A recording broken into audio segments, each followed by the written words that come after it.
ចាសូមគោរពជំរាបសួរនាងខ្ញុំឈ្មោះហុកធីតាចាជាគ្រូបង្រៀននៅវិទ្យាល័យព្រះស៊ីសុវត្ថិក្នុងកម្មវិធីសាលារៀនចំនួនថ្មីចាជួបនាងខ្ញុំបន្តជាមួយនឹងការចែករំលែកចាតកតងជាមួយនឹងល្បែងធម្មពលចាសម្រាប់បញ្ជ្រាបនៅក្នុងដំណើរការនៃការបង្រៀនចាអញ្ចឹងឥឡូវនេះយើងអាចកលេចមកមើលទស្សនវិជ្ជានៅក្នុងចាការលេងលំហាត់ធម្មពលមួយនេះផងដែរចាអញ្ចឹងចូលមកដល់គឺលោកគ្រូអ្នកគ្រូអាចសង្កេតមើលអំពីសកម្មភាពតែម្ដងអញ្ចឹងមានន័យថាគ្រូគាត់បញ្យល់ពីសកម្មភាពនៃការលេងល្បែងធម្មពលមួយនេះគឺថាខ្លាចក្រពើចាដោយឲ្យកូនសិស្សលាដៃបែបនេះចាហើយកូនសិស្សគឺយើងអាចឈរជារង្វង់ចាបន្ទាប់ពីលាដៃយើងអាចឲ្យកូនសិស្សធ្វើតាមការណែនាំចាអញ្ចឹងលាដៃធ្វើម៉េចឲ្យដៃនឹងប៉ះចុងដៃមិត្តភ័ក្តិផ្សេងទៀតហើយយកដៃខាងឆ្វេងរបស់យើងចាក់ទៅលើបាតដៃរបស់អ្នកដែលនៅជាប់យើងអញ្ចឹងមានន័យថាដៃមួយខាងខាងឆ្វេងហ្នឹងត្រូវចាក់ទៅចាដៃរបស់អ្នកដែលនៅឈរក្បែរយើងផ្នែកខាងឆ្វេងនឹងដូចគ្នាចាអញ្ចឹងបន្ទាប់ពីណែនាំហើយកូនសិស្សគាត់ចាប់ផ្ដើមយល់ហើយចាគ្រូគឺចាប់ផ្ដើមអនុវត្តតែម្ដងប៉ុន្តែសំណួរគឺថាអនុវត្តយ៉ាងម៉េចទៅខ្លាចក្រពើហ្នឹងអញ្ចឹងមានន័យថាកូនសិស្សនៅពេលដែលគាត់ឮពាក្យថាក្រពើអញ្ចឹងដៃមួយខាងរបស់គាត់ចាគឺត្រូវចាប់ចុងម្រាមដៃមិត្តភ័ក្តិរបស់គាត់ឲ្យជាប់ដៃមួយខាងខាងស្ដាំគឺយើងដកឲ្យលឿនចាធ្វើម៉េចអត់ឲ្យចាប់ដៃមានថាដៃមួយខាងចាំចាប់ដៃមួយខាងទៀតគឺដកឲ្យលឿនចាអញ្ចឹងគ្រូគាត់ធ្វើការនិយាយរឿងនិទានមួយចាអំពីដំណើរសាច់រឿងផ្សេង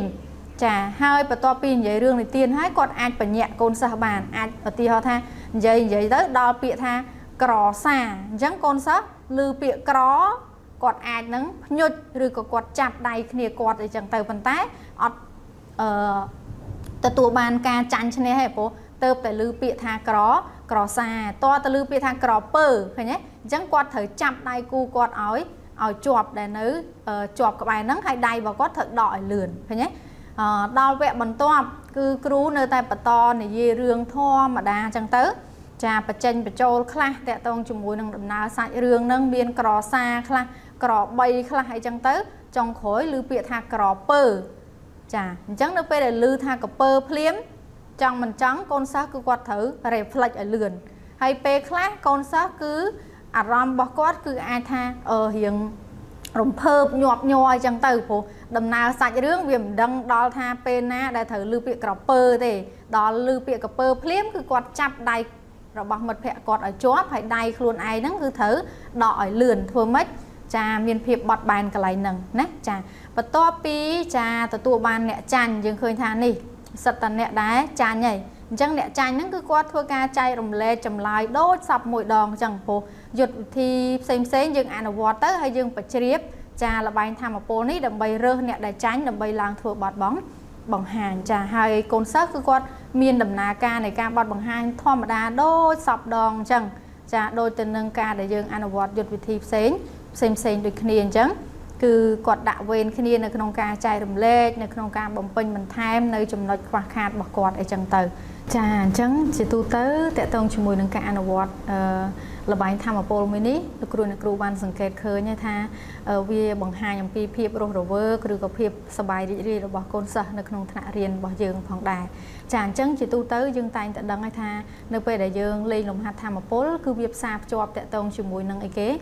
ចាគឺជាសកម្មភាពដែលបង្កនៅបរិយាកាសរីករាយចាធ្វើឲ្យសិស្សហ្នឹងគាត់អត់ងុយគេងចាអត់ធុញទ្រាន់ទៅលើខ្លឹមសារមេរៀន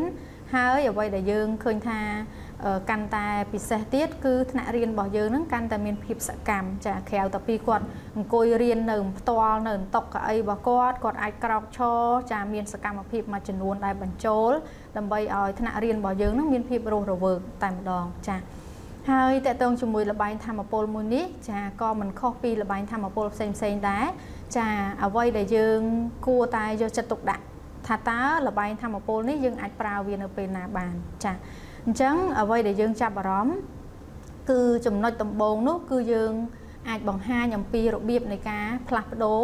ចាការជ្រើសរើសសិស្សរបស់យើងចាដើម្បីឡើងធ្វើបទបង្ហាញមានន័យថាបើសិនជាគាត់ចាញ់នៅក្នុងទស្សនវិជ្ជាឬក៏សកម្មភាពដែលគាត់ លេងចាលបែងធម្មពលមួយនេះគឺគាត់ត្រៀមខ្លួននៅក្នុងការឡើងធ្វើបទបង្ហាញបន្ទាប់ពីយើងឲ្យគាត់ពិភាក្សាស្រាវជ្រាវឬក៏រកចម្លើយហើយគឺយើងចារើសសិស្សដោយវិធីបែបនេះដើម្បីឲ្យគាត់ឡើងធ្វើបទបង្ហាញចាអញ្ចឹងយើងឃើញថា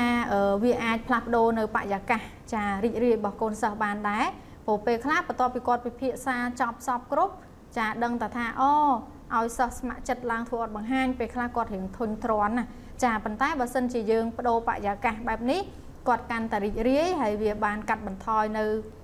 អ្វីដែលជាភាពធុញទ្រាន់របស់គាត់បន្ទាប់ពីគាត់ស្វែងរកចម្លើយចប់ចាហើយអ្វីដែលយើងចាប់អារម្មណ៍ដែរពេលខ្លះចាកូនសិស្សដែលគាត់អត់សូវសកម្មហ្នឹងនៅពេលដែលគាត់ឮថាលេងលំហាត់ធម្មពលចាចូលរួមសកម្មភាពពេលខ្លះគាត់ចាអាចនឹងចាបង្កើតឲ្យមានការចូលរួមរបស់សិស្សផ្សេងៗដែលគាត់អត់សកម្មហ្នឹងមានភាពរីករាយជាមួយទស្សនវិជ្ជាដែលយើងនឹងលេងលំហាត់ធម្មពលនេះផងដែរចាហើយបើយើងក៏លេងមកមើលជំហានសំខាន់វិញចាអញ្ចឹងយើងឃើញថាលំហាត់មួយនេះតើតែយើងឲ្យកូនសិស្សចាឈរជារង្វង់បែបនេះអញ្ចឹងដោយរូបភាពនេះគឺកូនសិស្សឈរជារង្វង់អញ្ចឹងចំណុចទី1របស់យើងជំហានទី1របស់យើងឲ្យសិស្សឈរជារង្វង់ចាជាត្រីកោណជាចតុកោណតាមកន្លែងដែលលោកគ្រូបង្រៀនមានថាយើងបត់បែនបានកន្លែងហ្នឹងណាប៉ុន្តែនៅពេលដែលឈរជារង្វង់គឺយើងងាយស្រួលចាពីព្រោះកូនសិស្សគាត់អាចមើលមុខគ្នាចំចាហើយមានភាពមានថា reflect ច្បាស់លាស់គាត់អាចឃើញទស្សនវិជ្ជាចាលោកគ្រូអ្នកគ្រូយើងបានច្បាស់នៅពេលដែលគាត់ចាដំណើរការនៅក្នុងការលេងលំហាត់ធម្មពលមួយនេះចាបន្ទាប់ពីឲ្យឈរជារង្វង់ហើយចប់សពគ្រប់ចាអញ្ចឹងយើងចូលដល់ការប្រាប់ពីលក្ខខណ្ឌដល់គាត់ថាតើមានលក្ខខណ្ឌអីខ្លះនៅក្នុងការលេងលំហាត់ធម្មពលមួយនេះចាលក្ខខណ្ឌរបស់យើងនៅក្នុងការលេងនេះគឺមានន័យថាកូនសិស្សគឺគាត់ចាឲ្យទៅលើថាពាក្យថាក្រពើគាត់ត្រូវចាប់ដៃចាមិត្តភ័ក្តិរបស់យើងមានន័យថាមិត្តភ័ក្តិគាត់ហ្នឹងចង់ម្រាមដៃមិត្តភ័ក្តិគាត់ហ្នឹងឲ្យលឿនឲ្យជាប់អញ្ចឹងមានន័យថាគាត់អាចឈ្នះហើយអ្នកដែលគេចាប់ជាប់ហ្នឹងគឺចាញ់ហើយអញ្ចឹងនេះគឺលក្ខខណ្ឌហើយនៅក្នុងការអនុវត្តលេងយើងដឹងហើយចានៅក្នុងលក្ខខណ្ឌឬក៏ការណែនាំហ្នឹងត្រូវបញ្យល់ឲ្យបានច្បាស់លាស់ចាហើយនៅពេលដែលលេងយើងឃើញថាឲ្យសិស្សរបស់យើងហ្នឹងគឺយកចិត្តទុកដាក់ស្ដាប់គ្រូចាហើយចំពោះចាការលេងលំហាត់មួយនេះអាចថាខ្លាចក្រពើអញ្ចឹងមានន័យថាឲ្យទៅលើពាក្យថាក្រពើកូនសិស្សគឺគាត់មានភាពភ័យខ្លាចចាអញ្ចឹងគាត់ដកដៃរបស់គាត់ចាហើយដៃម្ខាងទៀតគឺចាគាត់អាចនឹងចាប់ដៃមិត្តភ័ក្តិរបស់គាត់បើសិនជាគាត់ reflect ច្បាស់លាស់ណាឲ្យថាក្រពើគាត់ចាប់គេភ្លាមហើយអ្នកម្ខាងទៀតហ្នឹងគឺគាត់ដកដៃឲ្យលឿនណាចាអញ្ចឹងនេះគឺការអនុវត្តនៃការលេងចាហើយដោយលោកគ្រូបានឃើញលោកគ្រូអ្នកគ្រូបានឃើញនៅក្នុងទស្សនវិជ្ជានៃវីដេអូរបស់យើងអញ្ចឹងចាហើយចំណុចចុងក្រោយចាបន្ទាប់ពីលេងចប់សពគ្រប់ហើយអញ្ចឹងសិស្សគាត់ធ្វើម៉េចយើងអាចរកឃើញអ្នកដែលចាញ់ហើយអញ្ចឹងអ្នកដែលចាញ់ដូចនៅក្នុងវីដេអូមកអញ្ចឹងគាត់ធ្វើការចែករំលែកចម្លើយទៅកាន់មិត្តភ័ក្តិរបស់គាត់នៅក្នុងថ្នាក់នៅអ្វីដែលគាត់ចែករំលែកបានហើយបើគាត់ចែករំលែកទៅមានអីខ្វះចន្លោះត្រង់កន្លែងណាមួយគ្រូអាចសួរដែរថាតើសិស្សនៅក្នុងថ្នាក់ផ្សេងទៀតមានអីបំពេញបន្ថែមមានជាសំណួរចម្លើយអញ្ចឹងគាត់អាចបំពេញបន្ថែមបានហើយគ្រូសម្របសម្រួលចាចុងក្រោយអញ្ចឹងនេះគឺជាចាខ្លឹមសារតកតងជាមួយនឹងដំណើរការឬក៏ជំហានសំខាន់នៅក្នុងការអនុវត្តចាការលេងលំហាត់ធម្មពលមួយដែលយើងឲ្យឈ្មោះថាខ្លាចក្រពើហើយដូចនឹងក្នុងបញ្ជាក់នៅក្នុងវីដេអូហ្នឹងអញ្ចឹងទស្សនវិជ្ជានៃការលេងមានន័យថាគ្រូដើរតួនាទីជាអ្នកនិទានរឿងអីចឹងទៅហើយរឿងរបស់យើងគឺអាស្រ័យលើភាពបត់បែនរបស់លោកគ្រូអ្នកគ្រូទេធ្វើម៉េចឲ្យមានសម្លេងក្រពើខ្លះក្របីខ្លះចាក្រសាខ្លះអីចឹងទៅដើម្បីឲ្យកូនសិស្សមានភាពរន្ធត់នៅក្នុងការចាំស្ដាប់សម្លេងហើយធ្វើសកម្មភាពនេះចាអញ្ចឹងសង្ឃឹមថាលោកគ្រូអ្នកគ្រូអាចទទួលបានចាទាំងដំណើរការនៃការលេងរបស់សិស្សយើងហើយការចែករំលែកបន្ថែមពីជំហានសំខាន់នេះផងដែរចាសូមគោរពជម្រាបសួរលោកគ្រូអ្នកគ្រូសាជាថ្មីចាបន្ទាប់ពីបានទស្សនាទស្សនវិជ្ជាចាសប្បាយរីករាយរបស់កូនសិស្សតកតងជាមួយនឹងការលេងលំហាត់ធម្មពលមួយដែលឲ្យឈ្មោះថាខ្លាចក្រពើចាហើយដោយសារទស្សនវិជ្ជានៅក្នុងនេះខ្ញុំអត់ ឲ្យលឺសំឡេងរបស់កូនសិស្សឯមែនតែនទៅសំឡេងរបស់កូនសិស្សហ្នឹងគឺគាត់សប្បាយរីករាយមែនតែនហើយ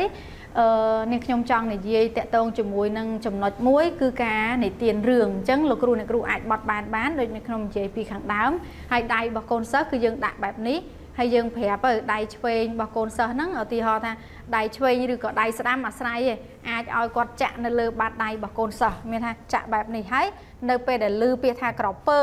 អញ្ចឹងដៃម្ខាងរបស់កូនសិស្សខាងនេះគឺគាត់ចាប់ឲ្យលឿនហើយដៃម្ខាងទៀតរបស់យើងគឺដកឲ្យលឿនមានថាដៃម្ខាងចាប់ឲ្យលឿនដៃម្ខាងដកឲ្យលឿននៅពេលដែលឮពាក្យថាក្រពើតាមរយៈការនិទានរឿងចារបស់លោកគ្រូអ្នកគ្រូអញ្ចឹងបរិយាកាសនៅក្នុងថ្នាក់រៀនរបស់យើងគឺមានភាពសប្បាយរីករាយកាន់តែខ្លាំងដើម្បីរកអ្នកដែលចាញ់ហើយអ្នកដែលចាញ់ឡើងធ្វើបាត់បង្ហាញចាអញ្ចឹងនៅក្នុងសូមអរគុណចាចំពោះការស្ដាប់ឬក៏ការទស្សនានៅវីដេអូរាល់ការចែករំលែករបស់នាងខ្ញុំសង្ឃឹមជឿជាក់ថា